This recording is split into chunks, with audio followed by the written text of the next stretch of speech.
Hello guys, welcome back. एक बार आपके सामने वापस एक न्यू वीडियो लेके आया हूं और इस वीडियो में आज अपन डिस्कस करेंगे ख़ास तौर से जो भी स्टूडेंट्स राजस्थान से बिलोंग करते हैं और राजस्थान में जो असिस्टेंट प्रोफेसर बनना चाहते हैं, कहीं ना कहीं उनका टारगेट है वो असिस्टेंट प्रोफेसर है या कॉलेज लेक्चरर है या प्राइवेट कॉलेज लेक्चर बनना चाहते हैं या असिस्टेंट प्रोफेसर बनना चाहते हैं। उनके लिए देखो, नेट से ज़्यादा बेस्ट जो ऑप्शन अभी सामने आया है वो आया है स्टेट एलिजिबिलिटी टेस्ट। तो राजस्थान के अंदर हाल ही के अंदर एक सूचना आई थी, अभी न्यूज़ आई थी कि इसी 2022 के अंदर तक अभी फॉर्म स्टार्ट होने वाले हैं सेट एग्ज़ाम के, स्टेट एलिजिबिलिटी टेस्ट के। मैंने लास्ट वीडियो के अंदर बताया भी था आपको कि जो सेट का एग्ज़ाम है वो नेट से काफ़ी ईजी होता है और इजी होने का वे ये है कि सिलेबस देखो लगभग जो है वो CSIR नेट का सेम होता है। इसके अंदर लाइफ साइंस की बात करें अपन या किसी भी सब्जेक्ट से बात करें अपन, और इसके अंदर 3 पेपर होते हैं, पेपर फर्स्ट, पेपर सेकंड और पेपर थर्ड। पेपर फर्स्ट जो है वो टीचिंग एप्टीट्यूड का रहेगा आपका। अभी थोड़ा सा अपन देखें कि काफ़ी ऐसे स्टूडेंट्स हैं जिनके सबसे जो ज़्यादा मेन जो है वो प्रॉब्लम है कि हम सेट की कैसे प्रिपरेशन करें और सेट के लिए हम कैसे पढ़ें, क्या पढ़ें, कौन सी टॉपिक्स ज़्यादा पढ़ें या कौन सी चीज़ें ज़्यादा पढ़ें और कौन सी गाइड लाएँ, क्या करें। इन सभी की चीज़ के लिए आज अपन एक सिंपल सा एक टॉपिक लेके आए हैं कि स्टेट एलिजिबिलिटी टेस्ट की तैयारी कैसे करें। तो इसमें ज़्यादा कुछ हार्ड एंड फास्ट वाली बात नहीं है, अपन जनरली देखते हैं। पहले मैं आपको थोड़ा सा एक बार रिवाइज करा देता हूँ। पेपर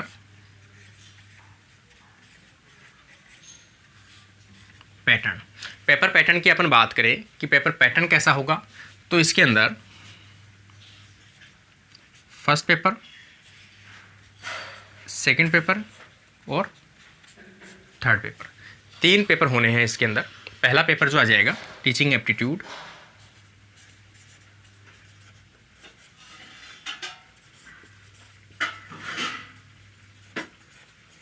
टीचिंग एप्टीट्यूड का आ जाएगा या रिसर्च मेथोडोलॉजी का आ जाएगा। और सेकंड अपन बात करें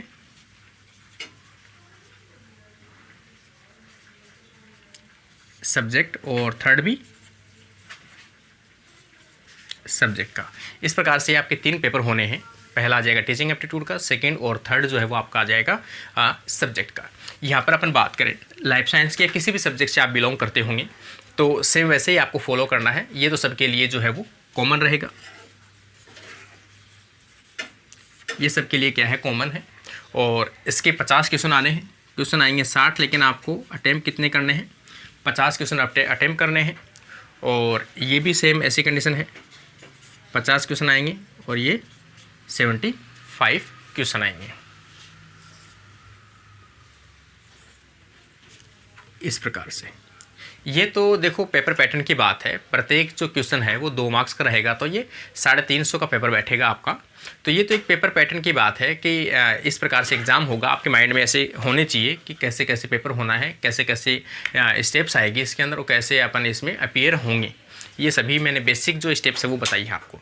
अपना जो आज का मुद्दा है वो है कि काफ़ी ऐसे स्टूडेंट्स हैं जो इस चीज़ को लेकर कंफ्यूज हैं कि हम सेट की तैयारी कैसे करें।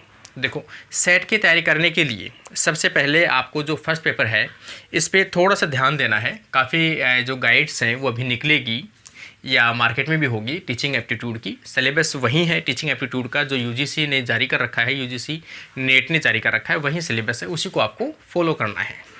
ठीक है। रही बात आपके सब्जेक्ट की, इसके लिए तो मैं टीचिंग एप्टीट्यूड के लिए तो ज़्यादा वो नहीं बता सकता आपको, क्योंकि आपको गाइड्स लेके आनी पड़ेगी। आपको लास्ट ईयर के जो क्वेश्चन पेपर हैं UGC के हैं वो सोल्व करने पड़ेंगे, उससे आपका हो जाएगा। और जब तक आपका जो नोटिफिकेशन जारी ना हो,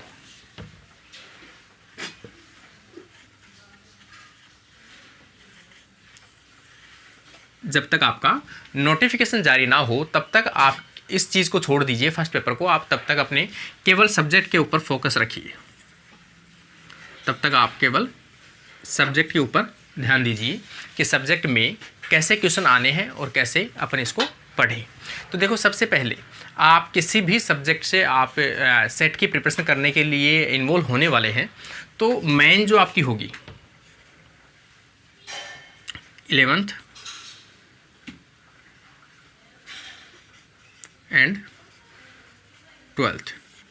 किसी भी सब्जेक्ट से आप इन्वॉल्व होना चाहते हैं तो 11th और 12th की जो सब्जेक्ट है उसको आप सबसे पहले रीड कीजिए, उसको तैयार कीजिए क्योंकि अपने जो सेट की एग्ज़ाम होती है, सेट के एग्ज़ाम एक बेसिक लेवल की एग्ज़ाम है। ज़्यादा कोई अपन कहें कि CSIR नेट जैसा लेवल नहीं आएगा इसमें। ये जो एग्ज़ाम हुई थी 2011 में हुई थी, 2010 में और 2013 के अंदर हुई थी। उसमें अपने देखा भी था कि इसके जो क्वेश्चन थे वो काफ़ी शॉर्ट वाले क्वेश्चन आते हैं, इसके अंदर कोई लॉन्ग क्वेश्चन या कोई बड़े क्वेश्चन इसमें नहीं आते हैं। तो सबसे पहले आपको NCERT जो है 11th-12th की बुक है, सबसे पहले आप उसको फॉलो कीजिए। इसी के साथ साथ जैसे आप NCERT की बुक के पढ़ते हो अच्छे से समझ में आती है, क्योंकि इसमें बेसिक क्वेश्चन ज़्यादा पूछे जाएंगे आपसे, और बेसिक क्वेश्चन आपको कहाँ मिलेंगे? NCERT की बुक में मिलने हैं अपने को। तो यहाँ पर आपको मेन तो रखना है 11th-12th की बुक्स का। और ज़्यादा अगर अपन डीप देखें कि भाई कंप्लीट सिलेबस को कवर करके चलें, ऐसा कुछ है, तो सबसे बेस्ट है कि एलन की जो सीट्स है, एलन की जो बायोलॉजी की सीट्स है, उसको फॉलो कीजिए आप। क्योंकि एलन की सीट है, देखो कंबाइन आती है, कई बार तो 10 सीट में भी कंप्लीट हो जाती है, और कई बार हो सकती है बॉटनी की सीट्स अलग आती है, जूलॉजी की सीट्स अलग आती है, तो एवरेज जो है वो 20 सीट्स आती हैं, उनको आप फॉलो कीजिए। और सीट्स के साथ साथ आप इसके जो क्वेश्चन है, सबसे मेन इंपॉर्टेंट है कि आपने जो एलन की सीट्स पढ़ी है या NCERT की बुक्स जो पढ़ी हैं, उनके साथ साथ आपका मेन जो कंपोनेंट रहेगा वो रहेगा आपका क्वेश्चन, जो MCQ है वो आपने कैसे सोल्व किए हैं। क्योंकि देखो थ्योरेटिकल अपने आज तक जिन्होंने मास्टर डिग्री की होगी उन्होंने थ्योरी लगभग सभी ने पढ़ी होगी, लेकिन अपना जो मेन कॉम्पिटिटिव एग्जाम की जब भी अपन बात करते हैं तो अपना मेन आता है आपका MCQ, कि ज़्यादा से ज़्यादा आपको MCQ सोल्व करने हैं। जितने ज़्यादा MCQ आप सोल्व करोगे उतने ही ज़्यादा आपके माइंड में ये कंडीशन आएगी कि ये क्वेश्चन या टॉपिक है उसमें से कहाँ से क्वेश्चन और किस टाइप से आपसे पूछा जा सकता है। क्योंकि जब तक थ्योरी पढ़ते हैं तब तक अपने माइंड में क्लियर नहीं होता है कि क्वेश्चन इस टॉपिक से क्वेश्चन कौन से पुटअप हो सकते हैं, और जैसे ही उस टॉपिक से रिलेटेड आप 50 क्वेश्चन यदि सोल्व करते हो तो आपके माइंड में एकदम क्लियर आएगा कि इस टाइप से पढ़ा होता तो शायद ये क्वेश्चन अपने को पता होता। ये कई क्वेश्चन तो ऐसा होता है कि एग्जाम में एकदम रिपीट होते हैं, उसके ऑप्शन तक चेंज नहीं होते। तो ये सभी चीज़ें आपसे कहाँ से होगी? MCQ से होगी। तो MCQ जो है वो आप ये भी कर सकते हो, बायोलॉजी एलन की सीट्स है उनके MCQ भी आप सोल्व कर सकते हो। NCERT की कोई भी बुक ले लो उससे आप सोल्व कर सकते हो। तो ये तो इसका मेन है। फिर अपन बात करें कि कुछ इसमें टेक्नोलॉजी की बात करें या मेथड्स की बात करें, मेथड्स की बात करें, टेक्निक्स की बात करें, जो टेक्निक्स बायोलॉजी टेक्निक्स जो होती है ख़ास तौर से बायोलॉजी के अंदर यूज़ आने वाली टेक्निक्स,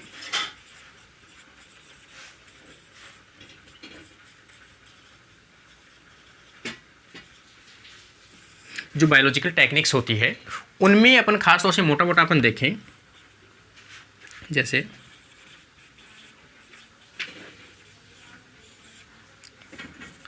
सेंट्रीफ्यूज, सेंट्रीफ्यूज के अलावा अपन देखें gel, electrophoresis, gel electrophoresis के अलावा अपन देखें क्रोमेटोग्राफी,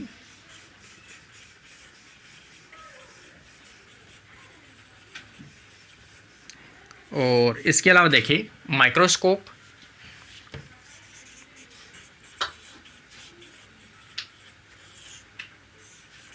माइक्रोस्कोप के द्वारा या फिर इसके अलावा अपन देखें तो स्पेक्ट्रोस्कोपी,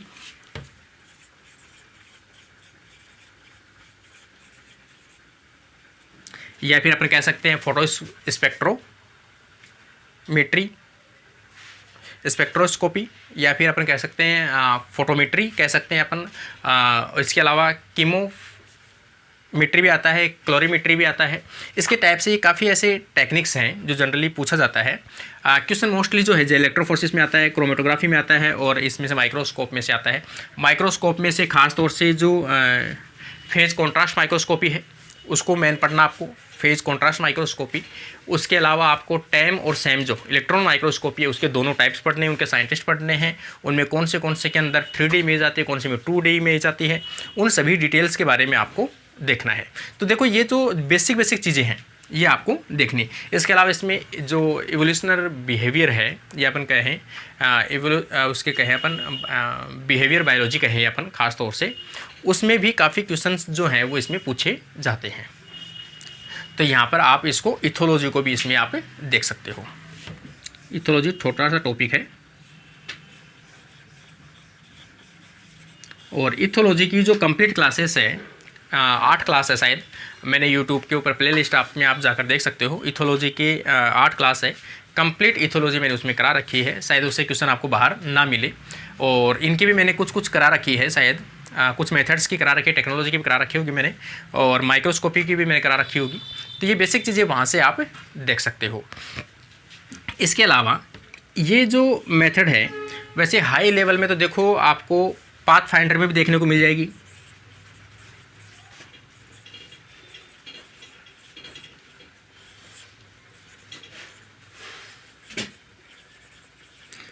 जो लाइफ साइंस की बुक है पाथफाइंडर दिल्ली कोचिंग की, उसमें भी आपको ये टेक्निक्स वगैरह मिल जाएगी, लेकिन उसमें थोड़ा सा ब्रॉड लेवल के ऊपर हाई लेवल के है। जबकि अपने जो राजस्थान के अंदर सेट के एग्जाम होगी उसमें इस टाइप के क्वेश्चन नहीं आते हैं, आज तक पूछे भी नहीं गए हैं।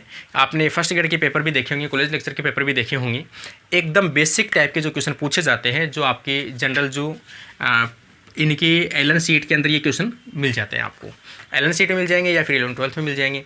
और फिर भी आपको अगर इनके अलावा कोई चाहिए तो आप बीएससी की जो बुक है ख़ास तौर से सीबीएच की, बीएससी की जो बुक्स हैं ख़ास तौर से बॉटनी जूलॉजी की और वो भी सीबीएच की, इसमें आपको लगभग सभी टॉपिक्स की डिटेल मिल जाएगी। आपको जैसे सिलेबस को आप देखोगे तो आपको लगेगा कि सीएसआईआर के नोट्स काम आ जाएंगे, सीएसआईआर की बुक्स काम आ जाएगी। तो यहाँ पर सेट के मैटर में अपन जब भी देखते हैं तो क्वेश्चन का जो लेवल होता है वो इस प्रकार से होता है कि उसमें आपको 11th-12th एलन और बीएससी से ऊपर जाना ही नहीं है, आपको उसी में से टोटल आपके क्वेश्चन हो जाएंगे। और सबसे इंपॉर्टेंट मैंने आपको अभी भी बताया है कि आपका जो मेन सिलेक्शन का जो प्रोसेस है वो कहाँ से होके गुजरेगा आपका, कि एमसीक्यू आपने कितने सोल्व किए हैं। प्रत्येक टॉपिक के आपको एमसीक्यू टच करना है, सोल्व करने हैं। और लास्ट ईयर के जो पेपर हैं आरपीएससी में ख़ास तौर से या किसी भी यूनिवर्सिटी के अंदर राजस्थान के अंदर जो एमएससी एंट्रेंस हुए हैं या पीएचडी एंट्रेंस हुए हैं, उस टाइप के जो क्वेश्चन पेपर है वो डाउनलोड करके आप उसको सोल्व कर सकते हो, तो उसमें ज़्यादा बेनिफिट आपको मिलेगा।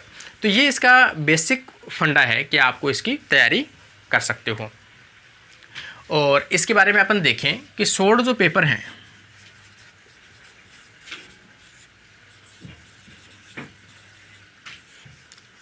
इसके 16 पेपर जो है वो जो 2011 या फिर अपन कहें 2010 और 2013 यहाँ पे 2 पेपर हुए थे। उन दोनों पेपर की वो भी आप सोल्व कर सकते हो। और जहाँ तक हो सकता है अगर मुझे टाइम मिलता है तो हो सकता है इनकी सोल्ड एक जो बुक है वो कुछ दिनों के अंदर प्रिपेयर करके मैं हो सकता है आपके लिए तैयार करूं कि ये बुक है वो आप या तो ऑनलाइन अपन देखेंगे या फिर उसको मार्केट के अंदर पब्लिश करके वैसे देखेंगे कि इसमें आपको किस टाइप के क्वेश्चन पेपर आते हैं। एक तो आपको पेपर सोल्ड पेपर मिल जाएंगे और उसके साथ साथ आपको जो प्रैक्टिस पेपर हैं कि किस टाइप के क्वेश्चन आ सकते हैं प्रत्येक टॉपिक वाइज, वो भी आपको कुछ करवाया जाएगा व्यवस्था आपके लिए। तो ये इसका बेसिक जो चीज़ें थी वो मैंने आपको बताया है। इस प्रकार से आप इसकी जो सेट की तैयारी है वो कर सकते हो। कोई भी हार्ड एंड फास्ट वाला काम नहीं है, ज़्यादा लेंथी क्वेश्चन नहीं पूछे जाते हैं इसके अंदर। और ज़्यादा कंफ्यूज हो कि इसमें बी और सी जो यूनिट दी गई है या पेपर दिए गए हैं इसमें क्या अंतर है, तो इसमें ज़्यादा अपन देखें ज़्यादा अंतर कुछ नहीं है। इसमें सिंपल थ्योरेटिकल बेसिस पे दिया जाएगा और इसमें थोड़ा सा एक्सपेरिमेंटल बेसिस पे दिया जाएगा। लेकिन एक्सपेरिमेंटल बेसिस का समझने का मतलब ये नहीं है कि अपन CSIR नेट को लेके बैठ जाए माइंड के अंदर कि जैसे CSIR नेट में एक पेज के लेंथी क्वेश्चन